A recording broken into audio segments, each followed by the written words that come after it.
Tellarite invaders swarm from the sky, their warships darkening Earth's horizons like a plague of locusts. Humanity's defenses crumbled beneath the onslaught.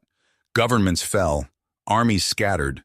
Warlord Xander's troops marched through ruined cities, claiming Earth in the name of the Tellarite Empire. But one man held the key to humanity's salvation. Xenoarchaeologist Aaron Thomas had long believed that relics found on ancient alien ruins hinted at interactions with elder cosmic entities in the distant past. Desperate world leaders gave Thomas free rein to test his theories.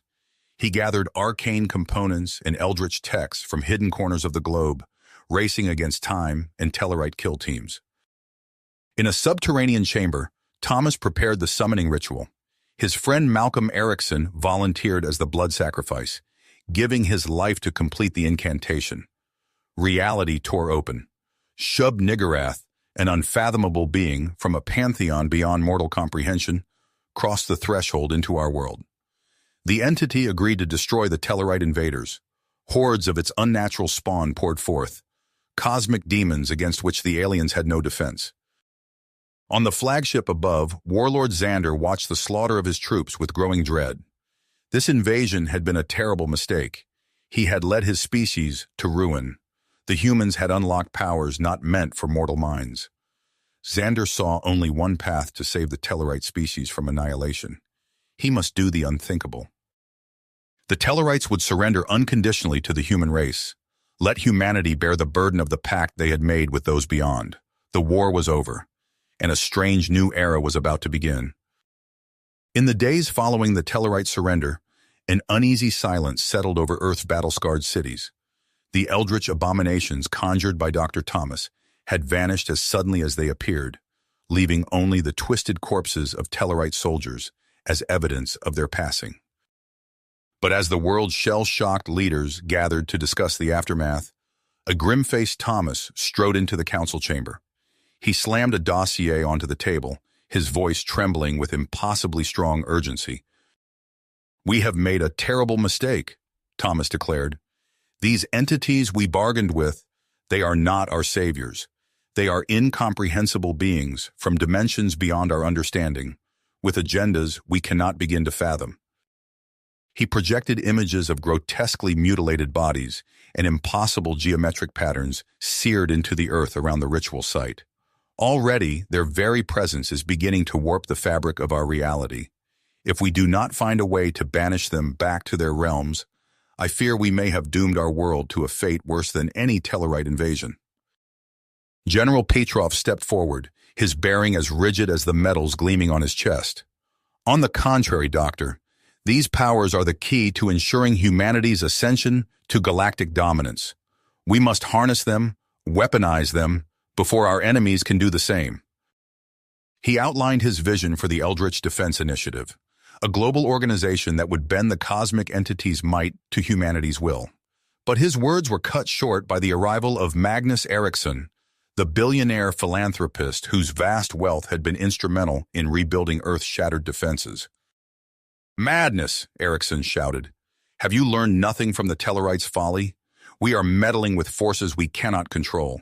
Every moment we allow these horrors to remain in our universe, we risk unleashing catastrophe on a scale we cannot imagine."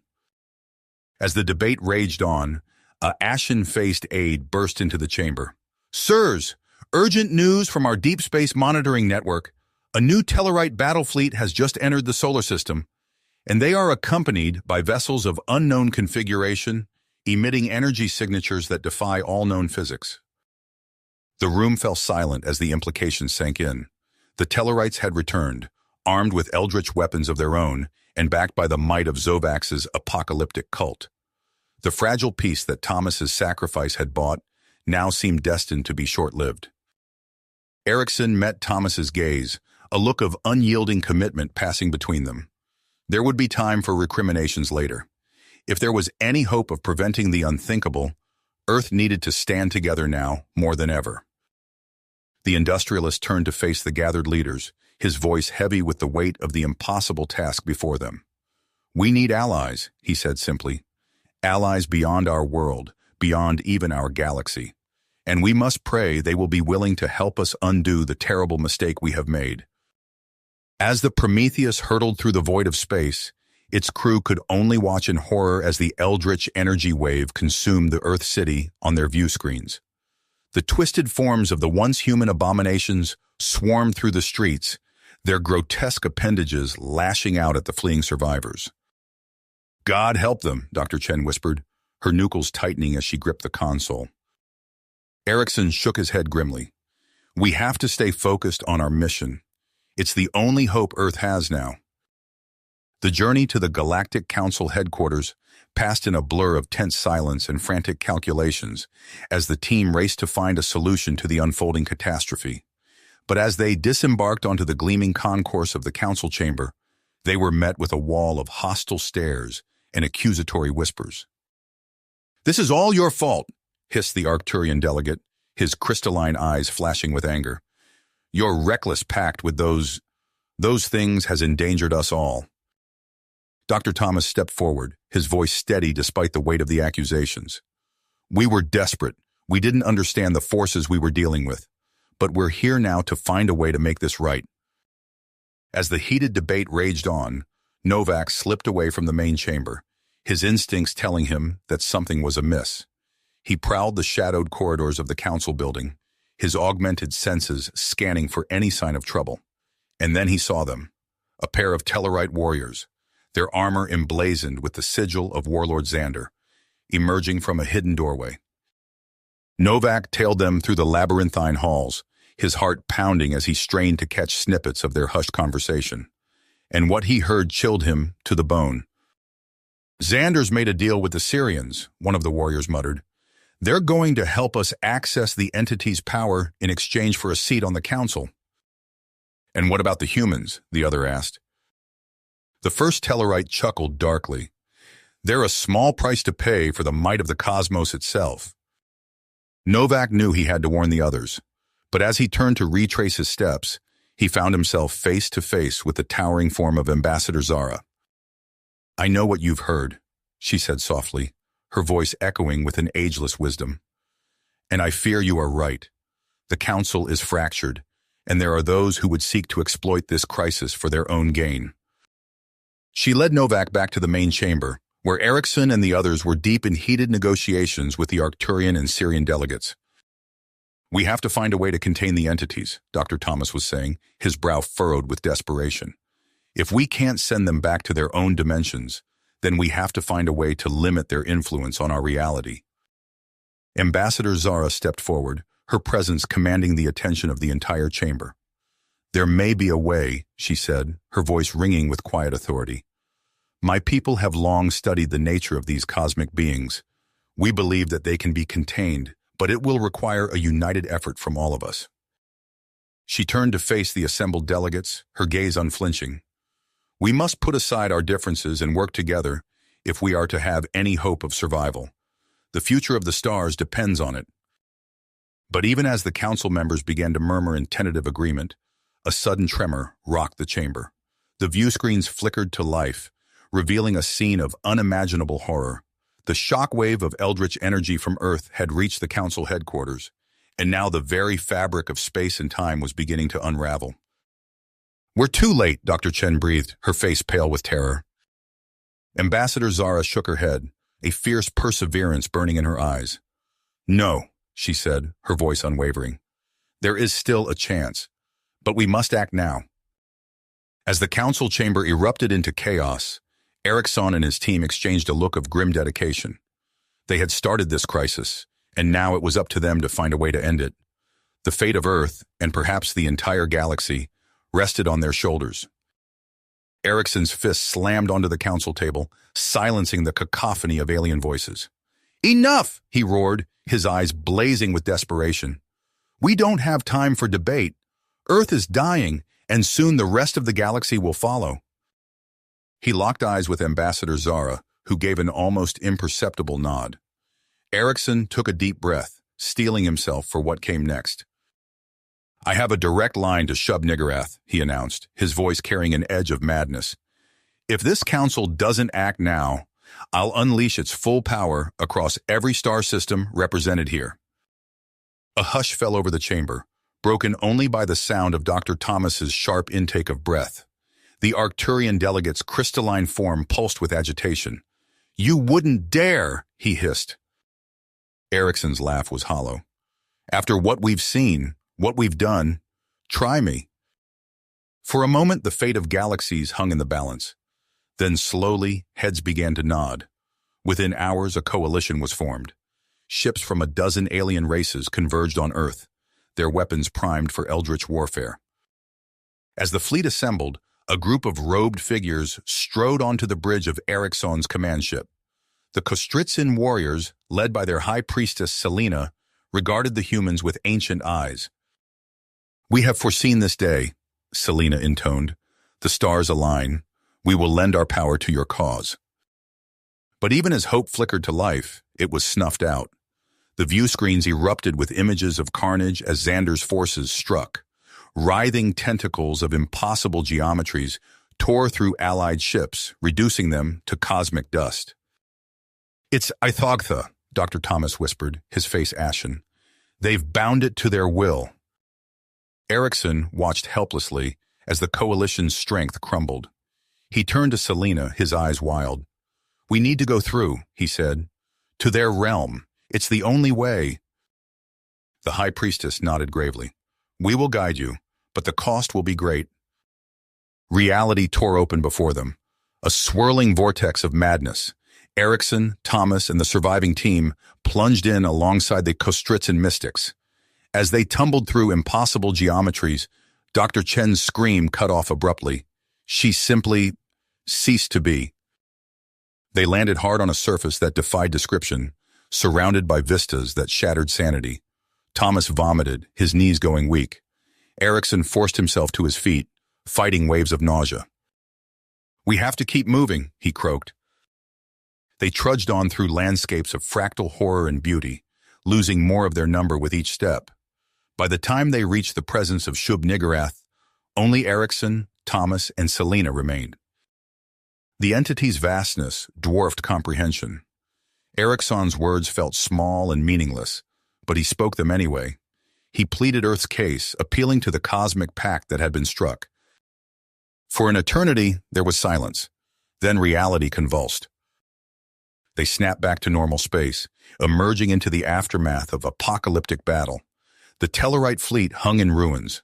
Earth was a lifeless husk, scoured clean by forces beyond mortal ken. Erickson stared at the remnants of his homeworld, his mind struggling to process the magnitude of their Pyrrhic victory. Beside him, Thomas wept silently. Selena placed a hand on each of their shoulders, her touch anchoring them to what little sanity remained. "The old cycle ends," she said softly. "A new one begins." Erickson nodded numbly, his gaze fixed on the stars. Somewhere out there, humanity's future awaited. But the price had been beyond imagining. The remnants of the Allied fleet drifted in the void, a patchwork of battered hulls and flickering shields. Admiral Varick's gravelly voice crackled over the comms, ordering a retreat to the Jovian moons. As they limped away from Earth's charred husk, Erickson stared out the viewport, his face a mask of hollow grief. Hours later, the makeshift war room aboard Varick's flagship buzzed with tension. Erickson's fist clenched as he faced down the assembled alien leaders. "We made a deal," he growled. "Shub-Niggurath's protection is our only chance for survival now." Ambassador Zara's luminous eyes narrowed. "At what cost, Magnus? The entities cannot be trusted. Their influence will corrupt everything we are." Before Erickson could retort, the chamber doors hissed open. A towering figure strode in, scales gleaming beneath an ornate uniform. "I am Galactic Commissioner Vorath," the Syrian announced, mandibles clicking with disdain. "You humans have meddled with forces beyond your comprehension. Surrender your artifacts now." "Like hell," Erickson snarled, rising to his feet. "Humanity's fate is our own to decide." Vorath's compound eyes flashed. A signal pulsed from his wrist device, and alarms blared throughout the ship. "My warship, stand ready," he hissed. "Choose wisely." The standoff stretched to breaking point. Suddenly, space itself tore open. A vortex of impossible geometries bloomed before the fleet, dwarfing even the massive Jovian storm. From its depths emerged something. Ericsson's mind recoiled from the sight, nausea clawing at his throat. The entity's voice reverberated through their skulls, bypassing mere sound. Earth shall be reborn, it intoned, a nexus between realms. All will bow before the new order. The vortex yawned wider, threatening to engulf them all. Panic erupted across the command deck. "Wait!" Ambassador Zara's voice cut through the chaos. "There may be another way. The oracles." Ericsson's eyes widened. The cosmic seers? I thought they were a myth. Zara shook her head. "Our only hope lies in uncovering some leverage against the entities. I will lead an expedition to seek out the oracle's sanctuary." Ericsson nodded grimly. "You'll need a crew." He turned to the assembled leaders. "I'm going. Who's with us?" Within hours, a strike team assembled. The last of Ericsson's vast fortune funded a ship built for the impossible journey ahead. As they prepared to depart, Novak approached, his augmented eyes gleaming. "Sir," he said, voice low, "that thing, it's following us." Ericsson looked back. The cosmic vortex loomed ever larger, tendrils of unreality reaching toward their fleet. He set his jaw and strode toward the waiting ship. "Then we'd better hurry," he said. "Then we'd better hurry," Ericsson said, striding towards the waiting ship. The experimental voidcraft loomed before them, its sleek hull pulsing with an ethereal glow from the cosmic singularity drives. Ambassador Zara and Grand Priestess Atora stood at the airlock, their faces grave as the crew assembled. Dr. Thomas hefted his equipment bag, his hands trembling slightly. "Magnus, are you sure about this?" Ericsson's eyes hardened. "We're out of options, Aaron. The oracles are our last shot." As they boarded, Novak's augmented eyes scanned the interior, taking in the fusion of alien tech and eldritch energy. Commander Rajok and Colonel Castle were already at their stations, coordinating with the mixed crew of humans, Dralaxians, and Syrians. The ship shuddered as the singularity drives engaged. Reality warped around them as they plunged into the cosmic wilderness beyond Earth's shattered remains. Hours blurred into days as they navigated a labyrinth of space-time anomalies. Novak's enhanced senses proved invaluable, detecting subtle distortions that would have torn the ship apart. "Proximity alert," Novak barked. "Unknown entity, port side." Through the view screen, a writhing mass of tentacles and eyes drifted past, seemingly oblivious to their presence. The crew held their breath until it vanished into the void. After what felt like an eternity, they emerged into an eerie calm. Ambassador Zara's eyes widened. "There," she whispered, pointing to a faint ripple in the fabric of space. As they approached, the ship groaned under immense gravitational forces. Alarms blared as systems failed one by one. The last thing Ericsson saw before blacking out was the hull beginning to buckle. He awoke to the taste of metal in his mouth and a dull ache behind his eyes. Blinking, he found himself in a vast chamber of spiraling, impossible geometry. The walls seemed to shift and breathe, made of a material so dense it hurt to look at directly. "What is this place?" Dr. Thomas mumbled, struggling to his feet. A voice resonated through their minds, bypassing their ears entirely. "Welcome to the Oracle macrostructure. I am the High Log Architect." Before them, a shimmering hologram coalesced into the form of an ancient, multi-limbed being. Its eyes held the weight of eons. "You seek answers," the Log Architect intoned, "but are you prepared for the cost of knowledge?"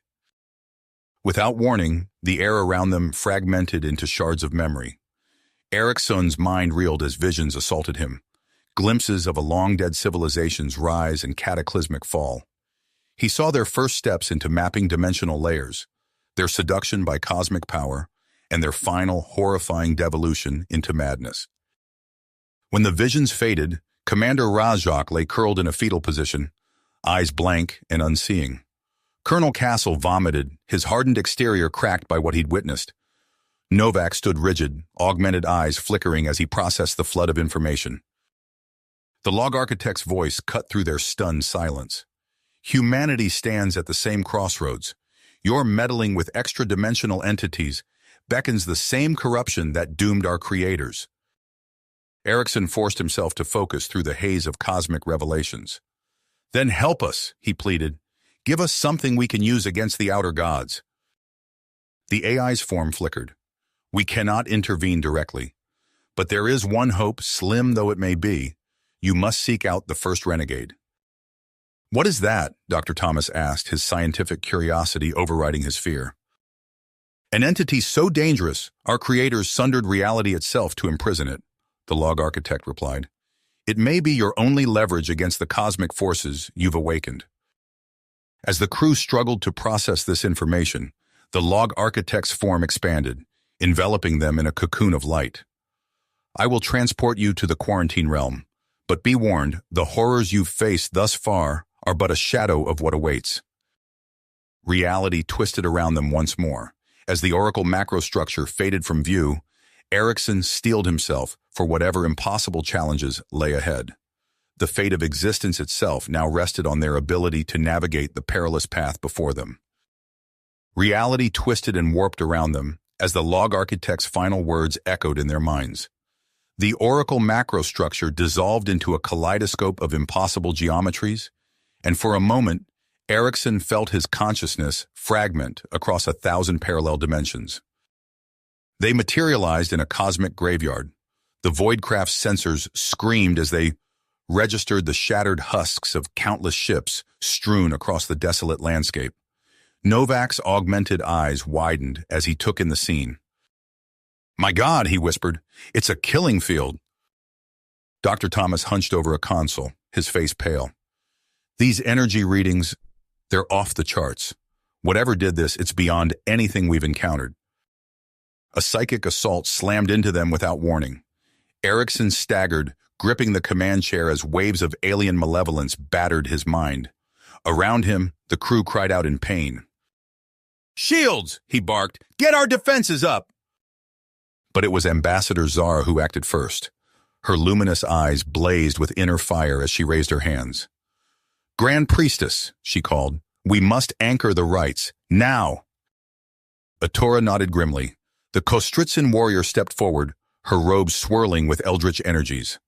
Commander Thul of the Shivan Guard joined them, his scaled hide rippling as he channeled alien power. The trio formed a triangle, their voices rising in an otherworldly chant. Erickson felt the pressure on his mind ease as a shimmering barrier coalesced around the ship. It's working, Dr. Thomas reported, relief evident in his voice. The psychic attacks are being deflected. Erickson nodded. Take us in. We need to find that stronghold. The Voidcraft glided through the cosmic wasteland, weaving between the twisted wreckage of civilizations long dead. In the distance, cyclopean structures loomed, their alien architecture defying comprehension. As they approached, the true scale of the devastation became clear. The outer defenses of a massive citadel lay in ruins, great chunks of impossible material scattered across the barren plain. Life signs? Erickson asked. Novak shook his head. Nothing we'd recognize as alive, sir. But there's something. Movement in the shadows. They sat down near a gaping breach in the stronghold's walls. Erickson led the first team out, his pulse rifle at the ready. The moment his boots touched the ground, he felt it. A wrongness that went beyond mere alien terrain. Stay alert, he warned. We don't know what... His words were cut off by a bone-chilling shriek. From the depths of the citadel, a wave of something surged towards them. Not quite matter, not quite energy. It defied classification. Back to the ship, Erickson yelled. But it was too late. The wave engulfed them, and Erickson's world dissolved into screaming chaos. He came to his senses an eternity later, sprawled on the ground. Around him, the team stirred groggily. Ambassador Zara helped him to his feet, her face etched with concern. What was that? Erickson asked, his voice hoarse. A taste of what we face, Atora intoned. The prison's defenses react to our presence. We must move swiftly. They pressed on into the citadel's cavernous interior. Signs of battle were everywhere, scorch marks from weapons beyond human understanding. the desiccated remains of titanic guardians. In the heart of the complex, they found it. A chamber vast enough to house planets, its walls covered in intricate runes that hurt the eyes to look upon. And at its center, a shattered matrix of energies that pulsed with malevolent purpose. The sealing array, Atora breathed. It's broken. Dr. Thomas scanned the runes, his face growing more ashen by the second. Magnus, he said, this entity, the first renegade, it's not just dangerous. It's an extinction-level threat to all reality. Before Erickson could respond, the chamber shuddered. A distant explosion rocked the citadel, and Novak's comm crackled to life. Sir! It was the pilot's panicked voice. Something's out there.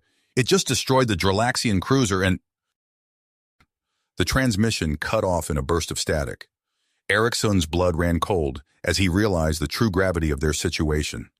They were trapped in a prison realm with a being of unimaginable power, and their only way out had just been obliterated.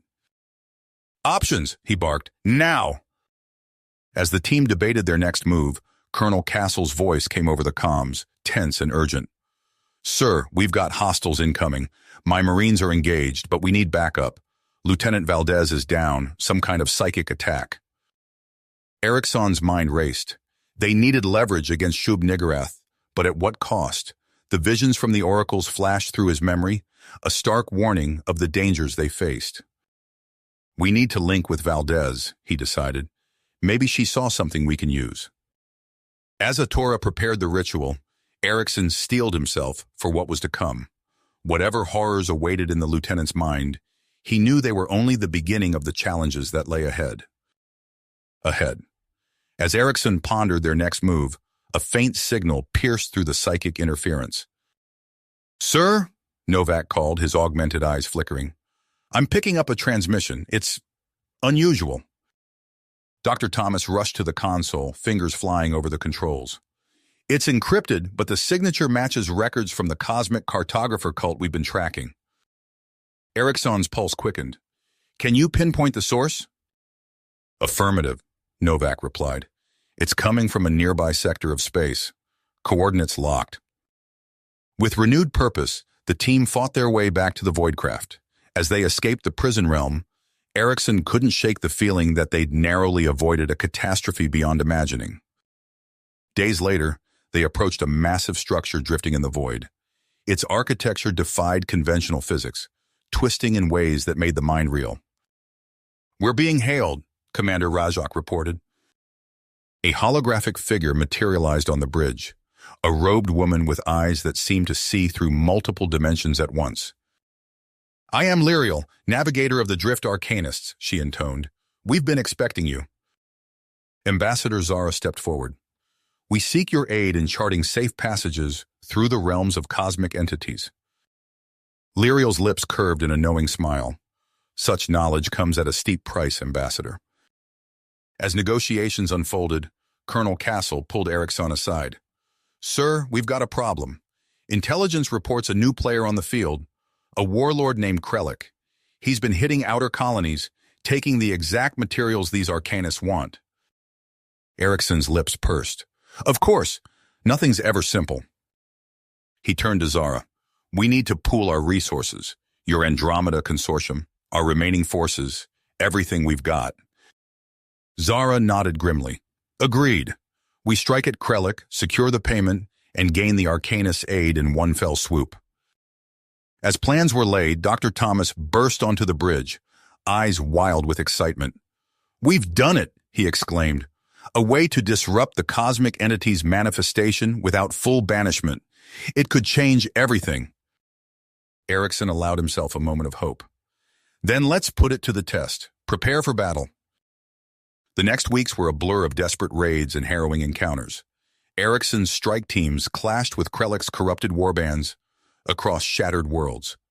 During one brutal engagement, Lieutenant Valdez found herself cut off alongside the Arcanist navigator, Lyriel. We're surrounded, Valdez hissed, pulse rifle at the ready. Lyriel's eyes glowed with otherworldly energy. There is another way, but you must trust me. Open your mind. What followed was a hellish journey through realms beyond human comprehension. Valdez felt her consciousness expand, senses attuning to the ebb and flow of cosmic forces. They narrowly evaded a sentient horror only to stumble into the domain of an ancient, tormented being.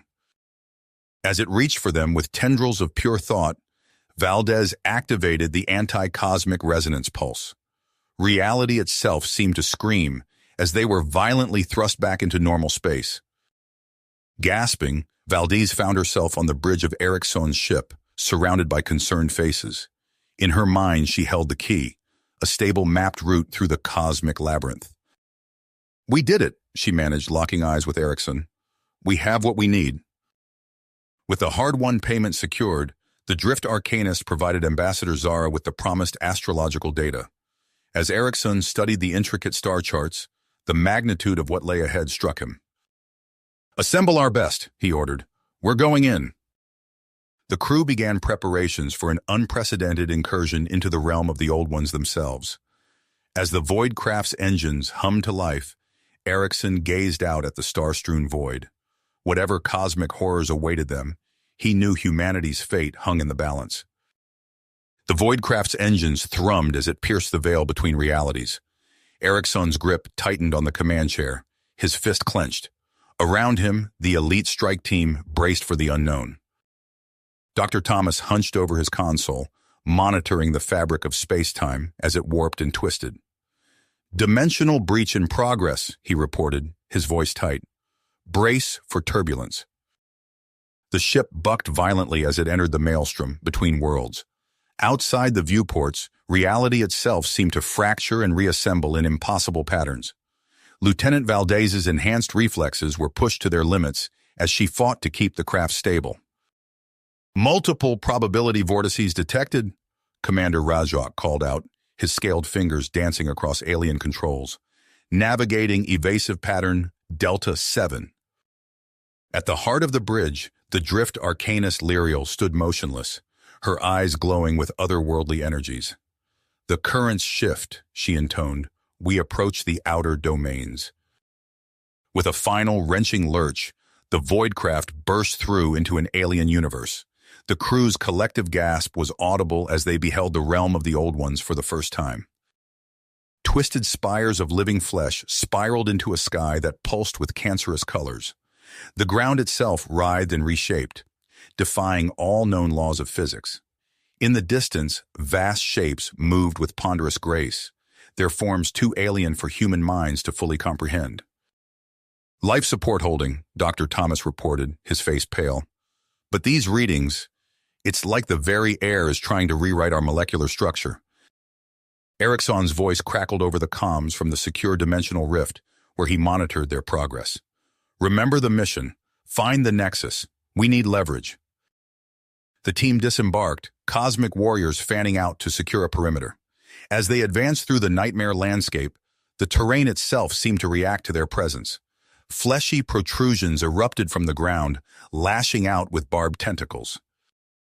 Ambassador Zara's warriors moved with fluid grace, energy weapons flaring as they cut down the hostile growths. But for every threat neutralized, two more took its place. "Contact!" Valdez shouted, her augmented senses flaring. "Multiple hostiles, closing fast." From the twisting shadows emerged a horde of chittering monstrosities. Claws, fangs, and writhing appendages merged in impossible configurations as they surged toward the team. The air filled with weapons fire and the acrid stench of ozone. Valdez found herself back-to-back with Lyriel, fighting off wave after wave of cosmic horrors. "There!" Lyriel's voice cut through the chaos. She pointed toward a pulsing vortex of energy in the distance. "The Nexus! We must reach it!" As they fought their way forward, Valdez noticed Commander Rajok lagging behind. His movements had become erratic, his eyes wide and unfocused. "Rajok," she called out, "stay with us." But it was too late. With a primal roar, the Dralaxian turned on his allies, cosmic corruption twisting his form into something monstrous. "Contain him," Dr. Thomas shouted, fumbling with a device on his belt. "I can disrupt the psychic influence." A desperate struggle ensued as the team subdued their former comrade. Thomas's device pulsed and Rajok collapsed, unconscious but no longer hostile. Pressing onward, they finally reached the nexus. Reality seemed to bend and fold around them, revealing glimpses of countless universes. And there, shimmering at the heart of it all, were the avatar shards of the outer gods themselves. Valdez's mind reeled as alien concepts flooded her consciousness. The true nature of the outer gods' plan unfolded before her, a cosmic gambit spanning eons. "They want entropy?" she gasped, struggling to articulate the revelation. "The death of everything?" Dr. Thomas's eyes widened in understanding. "Not just death," he breathed, "but the chance for true rebirth, a reset of all creation." As the implications sank in, Valdez locked eyes with Lyriel. In that moment, they both knew the weight of the choice before them. Accept the cycle of cosmic death and rebirth, or risk everything on one desperate gamble for freedom. Ericsson's voice came through, tinged with static and uncertainty. "What's happening? We're losing telemetry." Valdez took a deep breath, her hand hovering over the activation switch for Thomas's anti-cosmic device. "Sir," she said, her voice steady despite the cosmic forces swirling around them, "we have a decision to make." Valdez's hand trembled over the activation switch. Time seemed to stretch as cosmic forces swirled around them, reality bending in impossible ways. She locked eyes with Lyriel, a silent understanding passing between them.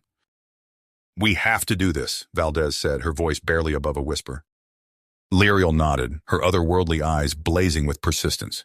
The fate of all realities hangs in the balance. With a deep breath, Valdez pressed the switch. Dr. Thomas's anti-cosmic device hummed to life, its energy intertwining with the latent psychic abilities of Valdez and Lyriel. The air crackled with arcane power as they began the ritual to destabilize the multiversal nexus.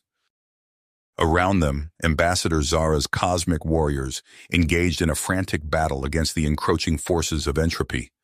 Energy weapons flared as they held the line, buying precious seconds for the ritual to take hold. "Dimensional integrity failing," Dr. Thomas shouted over the din, his eyes fixed on a display of rapidly shifting equations. "We're approaching critical mass." The very fabric of space-time began to fracture, jagged lines of pure energy splitting the air. Through these cracks, glimpses of other realities bled through. Alien landscapes and impossible geometries that hurt the mind to comprehend. Suddenly, a familiar roar cut through the chaos. Commander Rajok, his form now twisted beyond recognition, burst from the shadows. Tentacles of cosmic corruption writhed from his body as he lunged towards the ritual circle. "No!" Colonel Castle bellowed, intercepting the corrupted Dralaxian with a blast from his pulse rifle. "I've got him! Focus on the ritual!" As Castle and Rajok clashed in a brutal melee, Valdez felt her consciousness expanding. The strain of channeling such immense power threatened to tear her apart at the molecular level. Beside her, Lyriel's form flickered between states of matter, the navigator's mastery of dimensional travel pushed to its limits. One by one, their comrades fell. Some were torn apart by the cosmic forces they sought to control, others subsumed by the very reality they were trying to reshape. Soon, only Valdez and Lyriel remained, their minds and bodies fused with the churning energies of the ritual. Just as it seemed their efforts would be in vain, Ericsson's voice crackled over the comms. "Valdez! Lyriel! We're initiating the pulse!" A blinding flash erupted from the Allied fleet's position. The anti-cosmic resonance pulse tore through space-time, forcing the ritual to its cataclysmic conclusion. Valdez watched in horror as Ericsson's ship and the remaining fleet were swallowed by the destabilizing vortex. In that moment, as everything they knew unraveled around them, Valdez and Lyriel poured the last remnants of their beings into the ritual. A deafening silence fell as reality itself held its breath. Then, with a thunderous roar that echoed across all of existence, the anchoring nexus of the outer gods shattered. The cosmic shockwave rippled outward, severing the eldritch entity's hold on the multiverse. As quickly as it began, it was over. Valdez found herself adrift in a maelstrom of conflicting cosmic forces. The familiar laws of physics warred with new, alien principles in the void left by the outer god's absence. Through the swirling chaos, she caught sight of other survivors. Dr. Thomas, his face etched with exhaustion and haunted by the weight of their actions. Colonel Castle, battered but alive, his eyes scanning the cosmic debris for threats. In the distance, a faint light caught Valdez's attention. A pocket of stable space-time, barely holding together amidst the entropy, their one chance at salvaging some fragment of existence from the ashes of their cosmic revolution. Lariel materialized beside her, the navigator's form still fluctuating between states. "We've done it," she said, her voice echoing strangely in the dimensionless void. "But at what cost?" Valdez met her gaze, seeing her own mix of triumph and despair reflected in those alien eyes. They had freed the multiverse from the outer god's tyranny, but the road ahead would test the very limits of their tenacity. As the ragged group of survivors began to coalesce around the stable pocket universe, Valdez steeled herself for the monumental task that lay before them. They had shattered the cosmic order. Now came the impossible labor of forging a new existence from its fragments. You have reached the end of the story. If you enjoyed this story and want to support us, please leave a like and subscribe to our channel, and for every comment that says 88, I will heart every single one of them. Thank you for your time.